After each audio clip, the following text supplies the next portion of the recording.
जय हिंद। चलिए आज की क्लास में हम विद्युत ऊर्जा क्या होती है, जो क्लास 10 के लिए बहुत इंपॉर्टेंट है। विद्युत चैप्टर में भी बहुत इंपॉर्टेंट है। कौन? विद्युत ऊर्जा। ठीक है। हाँ, आगे समझो विद्युत ऊर्जा होती क्या है। विद्युत ऊर्जा आगे इस तरह समझो। मान लो हमको ये पनिया जो है ना, नाली जानते हो ना, इस खेत में ले जानी है। समझ रहे हो? या इस तरह समझो नदी है और इस नदी से थोड़ा सा पानी काट कर हमको इस खेत तक ले जाना है। तो खेत तक ले जाने के लिए यहाँ बीच में कुछ पानी नष्ट होगा कि नहीं? ये जो नदिया है ना, नाली है ना, ये पनिया को सोखेगी तो यहाँ पानी नुकसान हो रहा है ना, पानी का खराब हो रहा है। खेत में क्या पूरा पूरा पानी जाएगा जो यहाँ से जाएगा? नहीं, कुछ यहाँ खराब होगा जो नाली में रह जाएगा, कुछ नाली सोख लेगी, होगा ना ऐसा। तो यहाँ तक पानी को ले जाने में जो पनिया नाश हो रहा है ना, खराब हो रहा है, वही कहलाएगा पानी की ऊर्जा। क्या कहलाएगा? पानी की ऊर्जा। ठीक है ना। यहाँ तक पनिया ले जाने में जो नाश हो रहा है, नाश माने जहाँ खराब हो रहा है, पानी वेस्ट हो रहा है जो, वही क्या कहलाएगा? जल की ऊर्जा कहलाएगा। किसकी ऊर्जा? जल की ऊर्जा। उसी प्रकार अगर हम कहते हैं ये मान लो तार है, ठीक है ना, और इस तार में मान लो एक बल्ब लगा दो ऐसे करके, ये ठीक है ना, और इसमें कोई बैटरी फिर जोड़ दो। क्या कर दो? कोई बैटरी जोड़ दो। ठीक है ना, प्लस और माइनस ये लो।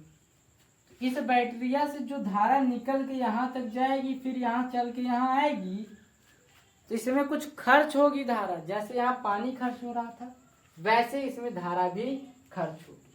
कुछ धारा नष्ट हो जाएगी, वहां तक ले जाने के लिए कुछ धारा को बेकार करना पड़ेगा। ठीक है ना। हाँ, जैसे कोई भी सामान घर तक आता है तो जो गड़िया होती है जिसमें आता है, उसका टायर नष्ट होता है, तो टायर जो नष्ट हो रहा है वही क्या कहलाएगा? उसकी ऊर्जा कहलाएगी। उसी प्रकार करेंटवा को जाने में जितना खर्च हो रहा है, उसी को हम क्या कहेंगे? ऊर्जा कहेंगे। क्या कहेंगे? ऊर्जा। तो विद्युत को ले जाने में खर्च हो रहा है तो उसको विद्युत ऊर्जा, जल को ले जाने में जो खर्चा हो रहा है वो जल की ऊर्जा। समझे तुम? हाँ, उसी प्रकार हम क्या कह देंगे इसको कि विद्युत ऊर्जा क्या होती है। तो आवेश को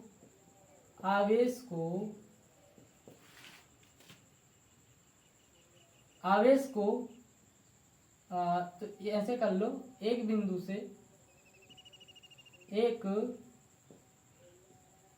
से दूसरे बिंदु तक ले जाने में खर्च ऊर्जा या लगी ऊर्जा, दोनों बात कह सकते।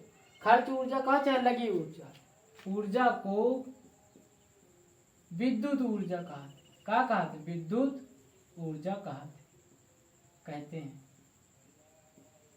ठीक है ना। हाँ, ये बात समझ में कि विद्युत माने आवेश को यहाँ से ले जाकर यहाँ जो ले जाने के लिए कार्य करना पड़ा, माने ऊर्जा लगी है, जो हमारी जो ताकत खर्च हो रही है तुमको पढ़ाने में, वही हमारी क्या ऊर्जा है? क्या है? हमारी ऊर्जा है। वैसे ही यहाँ से यहाँ तक कोई सामान को ले जाया जा रहा है, लेकिन यहाँ आवेश को ले जाया जा रहा है, इसलिए आवेश को यहाँ से यहाँ तक ले जाने में जो ऊर्जा लगी है, उसी को नाम क्या कह देंगे कि विद्युत ऊर्जा है। कैसी ऊर्जा? विद्युत। जल को यहाँ से यहाँ तक ले जाने में जो ऊर्जा लगी, जल ऊर्जा, वैसे ही ये विद्युत ऊर्जा। ठीक है, ये बात समझ में आई? हाँ, विद्युत ऊर्जा को W से लिखते हैं। किससे लिखते हैं? विद्युत ऊर्जा को W से दिखाते हैं। किससे? W से। अब जो कि ये परिभाषा है, जिसका एक सूत्र भी होगा, निकाल लेंगे ना कितनी ताकत लगी तुमको पढ़ाने में, उसका भी निकालने का कोई सूत्र है। वैसे ही विद्युत ऊर्जा को निकालने का भी कोई सूत्र है। सूत्र क्या होगा? देखो ध्यान, हमने कहा W बराबर V कह लो और क्यों कह लो। इसका मतलब क्या है? V क्या करता है? आवेश को तेजी प्रदान करता है, तेजी से जाने के लिए कहता है। कौन?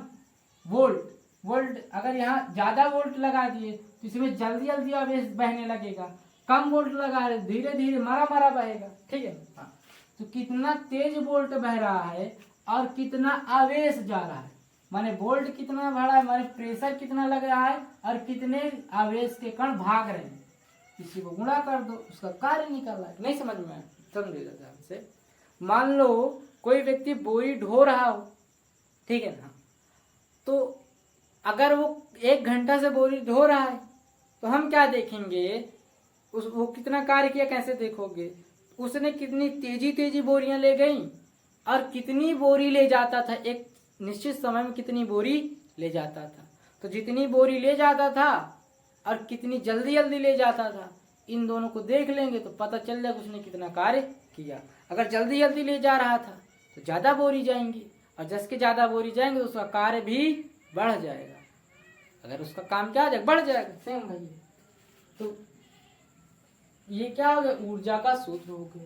क्या हो गया, सूत्र हो गया। अब ऊर्जा का सूत्र है तो क्या होगा, मात्रक भी होगा। हाँ, अब दुनिया जहान में ऊर्जा का, शक्ति का, इन सब का मात्रक जो होता है, ठीक है ना, वो सब का सब जूल होता है। क्या होता है, सबका सब जूल होता है। सीधा किसी भी प्रकार की ऊर्जा है, ऊर्जा का मात्रक जूल होता है, ये सब के लिए लगेगा। चाहे लकड़ी से ऊर्जा निकली हो, चाहे जो गांव घर में कंडा होता है उससे निकली हो, चाहे किसी आदमी को जलाने से, किसी परमाणु को फटने से, बम के फटने से, विद्युत धारा बहने से, चुंबक से, सूरज से, कोई भी ऊर्जा है, ऊर्जा का सार्वभौमिक मात्रक क्या कहलाएगा, जूल। क्या कहलाएगा, जूल। सिंपल है। हाँ। ये जो मात्रक है इसका एक दूसरा भी मात्रक हो सकता है, W बराबर क्या है, क्या है, V इंटू क्यू। और V और Q के मात्रक पता है, तो हमने क्या बताया था पिछली क्लासों में कि अगर किसी का सूत्र पता है, उसके सूत्र में जो चीजें आ रही हैं उसका मात्रक निकाल दो, वो उसका मात्रक हो जाएगा। तो ऊर्जा का दूसरा मात्रक क्या हो जाएगा, ऊर्जा का।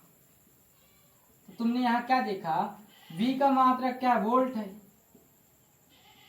और आवेश का मात्रक क्या, एम्पियर। तो वोल्ट इंटू एम्पियर हो जाएगा, समझ है तुम, वोल्ट इंटू एम्पियर, इसका मात्रक हो जाएगा। इतनी बात समझ में आई, सिंपल सा है सारा, एकदम सिस्टम ही सिंपल है। ठीक है, कुछ सूत्र ऐसे होते हैं, कुछ सूत्र ऐसे होते हैं जिनको इन्हीं के द्वारा निकाल सकते हैं, इन्हीं के द्वारा निकाल सकते हैं। जैसे देखो, हमने कहा पहली चीज क्या समझो, W बराबर क्या है, W बराबर V क्यों है ना, तो हमको, अरे क्यों बनाओ, ये V कह देंगे। हाँ। हम क्या जानते हैं, V का एक फार्मूला जानते हैं। क्या जानते हैं, V का एक फार्मूला जानते हैं। क्या होता है, Q बराबर IT होता है। Q बराबर क्या होता है, IT। क्या होता है, Q बराबर IT होता है ना। हाँ, रख दो यहाँ, तो W बराबर क्या आ जाएगा, V और I और T होगा ना। तो ये तो नया सूत्र आ गया। क्या गया, नया सूत्र आ गया।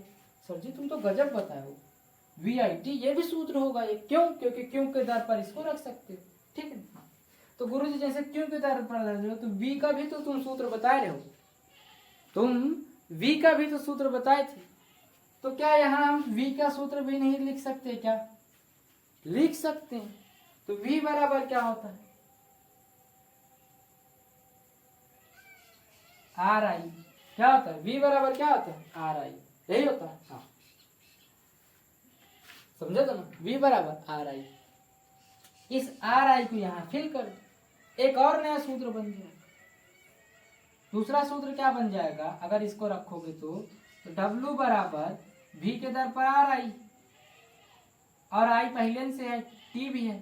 देखो W बराबर क्या मिल जाएगा, I गुणा कर लेगा, I स्क्वायर बन जाए और RT हो जाएगा। समझा तो कहा, ये भी एक फार्मूला बन गया। बड़ा गजब हो गया, एक ही चीज से कितने फार्मूले बन रहे हैं। हाँ, इसी तरह कंफ्यूज हो गए, समझे तो ना। हाँ, तो ये वाला फार्मूला किससे आया, V के मान रखने से और Q के मान भी रखने से। किस वाले में, इस वाले में।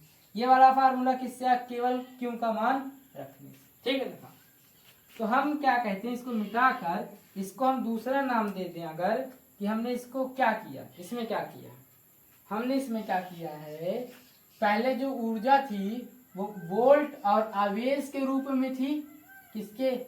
वोल्ट और आवेश के रूप में प्रदर्शित थी। अब जो ऊर्जा है वो वोल्ट और आई का मतलब क्या होता है? धारा या विद्युत धारा, और टी का मतलब समय के पद में प्रदर्शित है। पद में प्रदर्शित है। बात समझ में आई ना? किसके पद में? वोल्ट, धारा और समय के पद में प्रदर्शित है। सेम ऐसे ये किसके पद में प्रदर्शित है? आई और आर टी। आई क्या होता है? धारा। आर क्या होता है? प्रतिरोध। हाँ। टी क्या होता है? समय के पद में, किसके पद में प्रदर्शित। समझे तो का? हाँ। किसके पद में? धारा, प्रतिरोध और समय के पद में प्रदर्शित है।